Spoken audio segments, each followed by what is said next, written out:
Hey guys, with this week's class, we're going to cover butterfly and middle split position. So it's going to be a hip focused class. You'll also get some spine work in because you're learning how to use the hips without rounding your back. You won't need any equipment for this. It's going to be all body weight. The first thing we're going to go over is going to be a butterfly PAILs rails. So you're going to set up with your feet in contact with one another. And you're going to bring your heels towards your groin as much as you can, so as close to your body as possible. From here, what I'm going to do is I'm going to put my elbows on my knees, kind of like when we do our bear sit. And then I'm going to try to pry my chest up as tall as possible. What I'm going to do for my PAILs contraction, just like bear sit, I'm going to press my knees up into my elbows, but I'm going to give equal tension down with the elbows so that they're not moving up like this. So everything is staying still. PAILs is going to be pushing up. Rails, I'm sure you assumed, is going to be pulling the knees down. So pushing up, pulling down, that's going to be the motion. We're going to do 2 cycles at maximal intensity, starting with the PAILs contraction, pushing the knees up into the elbows, 25%. As you do this, try to keep your chest as upright as possible. Try not to let your belly button drift back. Stay tall. Ramp that up to 50%, knees into the elbows, elbows into the knees. 75%. And now maximal intensity. Knees into elbows, elbows into knees. Hold for 10. Keep pushing together. For another 5, 4, 3, 2, 1. Freeze. Rails contraction. I'm trying to drive my knees to the floor while keeping the chest up tall. Again, keep pulling down. Hold. For another 5, 4, 3, 2, freeze. Don't let the knees come up. Put the elbows back on. Hold for a couple breaths before we go into cycle number 2.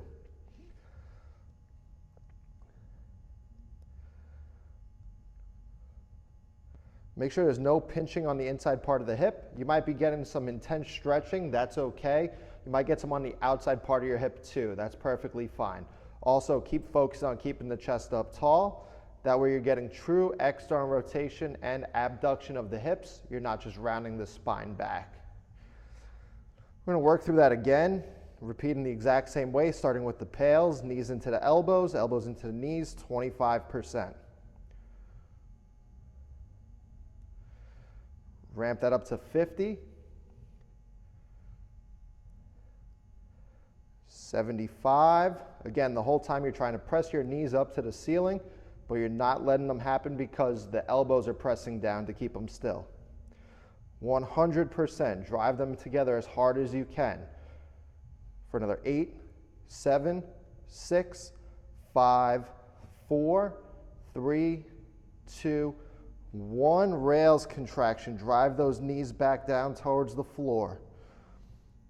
If your knees could touch the floor, unlike mine, keep trying to press them into the floor the entire time. Put a hole in the floor or keep driving down for another 3, 2, 1. Relax there, take 5 breaths.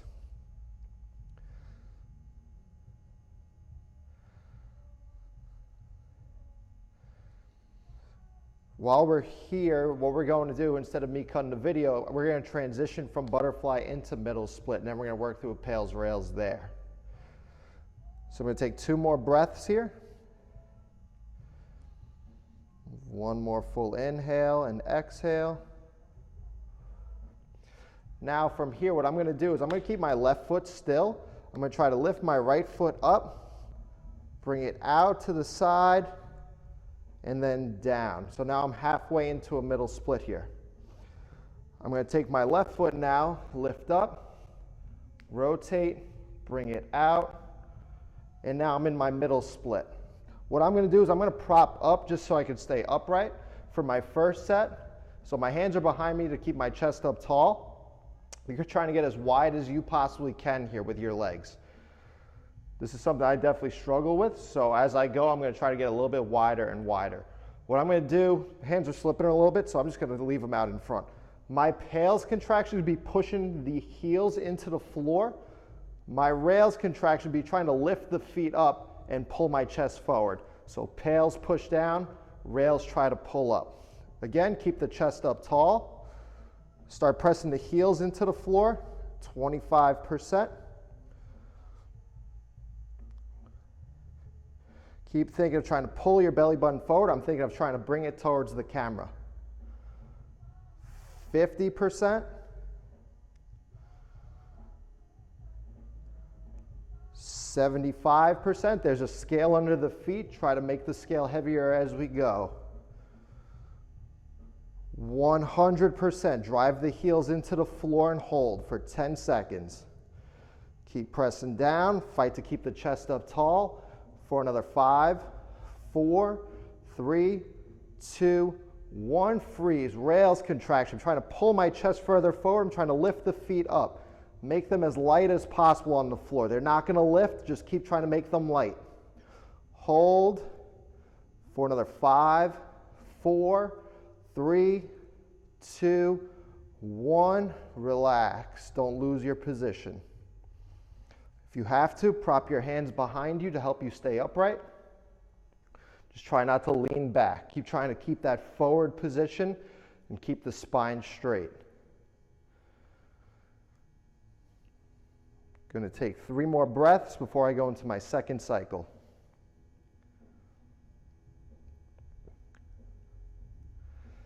Again, there shouldn't be any pinching in the hips as you go through this.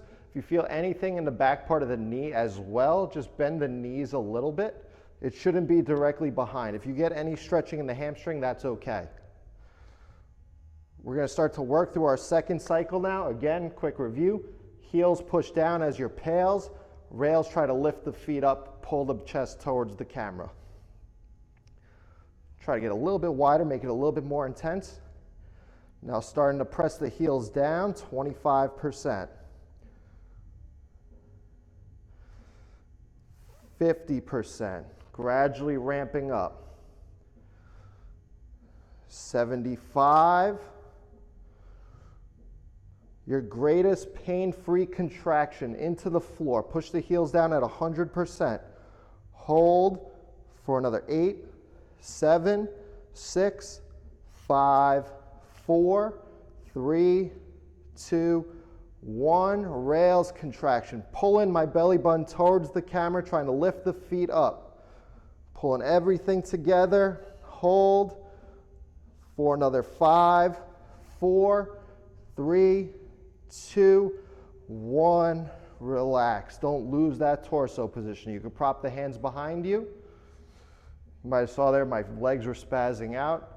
That's the type of intensity you're trying to work through with this. Maximal, trying to pull as far forward and as hard as you can while trying to lift the feet up.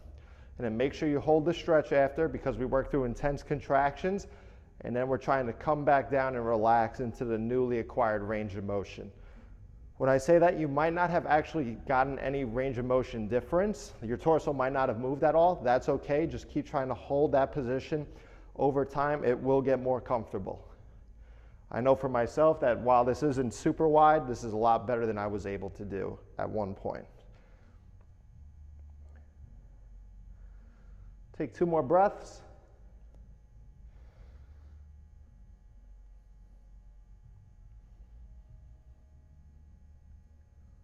And then relax. So now the next thing we're going to do is head back to that butterfly position. And we're going to work through an eccentric neural grooving. What that's going to be here is I'm going to lift one knee up towards my chest, so I'm bringing my right knee up. What we're going to do is we're going to press down, so push it down towards the floor, but you're going to give resistance by pressing the knee up. So I'm trying to press the knee up as I push it down. This is going to win the battle, but I want it to be a little bit of a struggle so that you should be feeling it in that groin area. You might also get it in the outer part of the hip as you get closer to the floor. The entire time I'm trying to press the knee up, but I'm letting the elbow and the forearm win here. We're going to go for 5 reps on each side. The whole time I'm pressing that knee up, but I'm pushing down with the elbow, letting that win. Try to get closer to the floor each time. As you work through, work to the best of your ability to keep the non-working leg still. So bring the knee up as far as you can. Slowly push it down. And again, you're probably going to feel that inside part of the groin, the adductor region, as you work through this. We go for 2 more reps here. Fight to keep the chest up tall. Try to keep your body still. The only thing moving is going to be that knee down to the floor, simply because of the resistance of the elbow.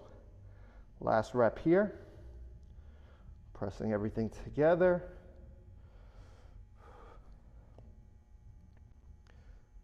And once you finish that 5th rep, you're going to do the same thing on the other side.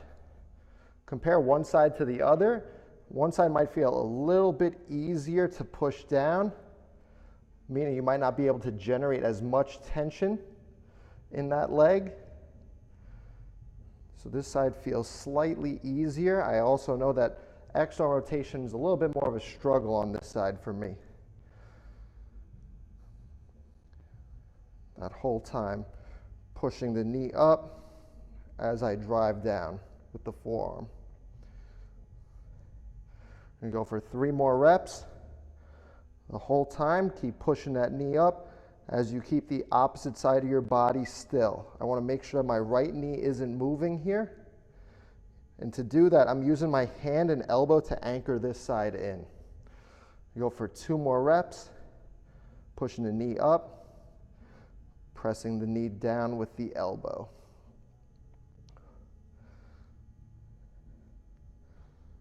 One final rep here. Again, this will get challenging towards reps 4 and 5.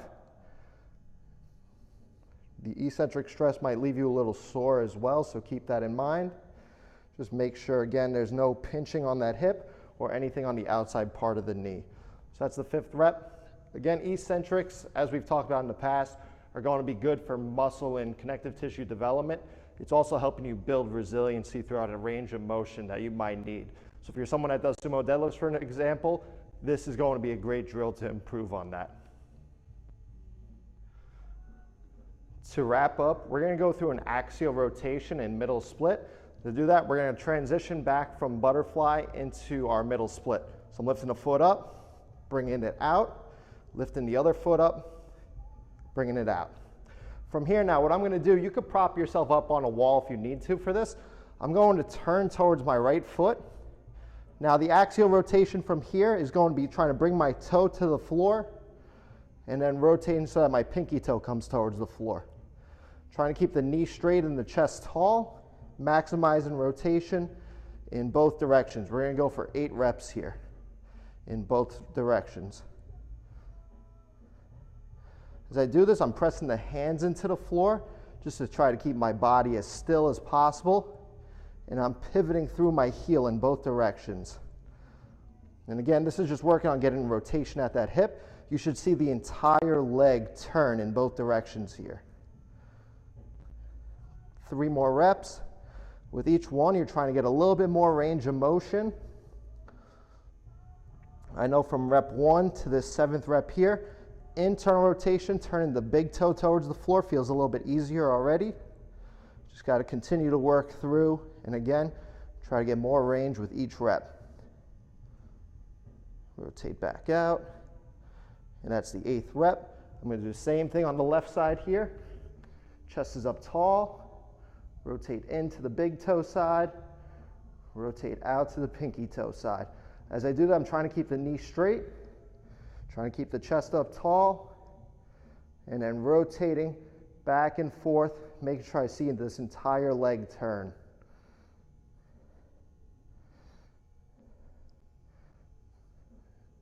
Like I said, with that eccentric neural grooving, this side's a little bit more challenging.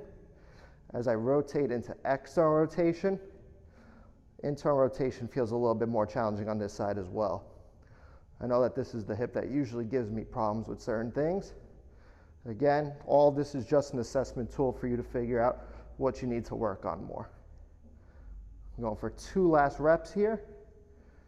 After this one, rotating the big toe down to the floor as much as I can while keeping the knee straight. Rotating the pinky toe to the floor. 1 final rep here. And rotating back out. and then relax. So butterfly and middle split are two drills the positions we commonly use inside of our in-person Kinstretch classes. And there's ways to modify this, like I said, using the wall as an example. Just work through whatever range you have. If you're here today, keep practicing. Over time, you should be able to get the legs further towards the floor. And then same thing with middle split. You should be able to get wider. If you have any questions about any of these drills or suggestions for what you want to see over the next couple of weeks, don't hesitate to reach out to me or Joe, or email us as well, and we'll make sure to answer any questions you have or suggestions and feedback that you're willing to offer. Thanks, guys.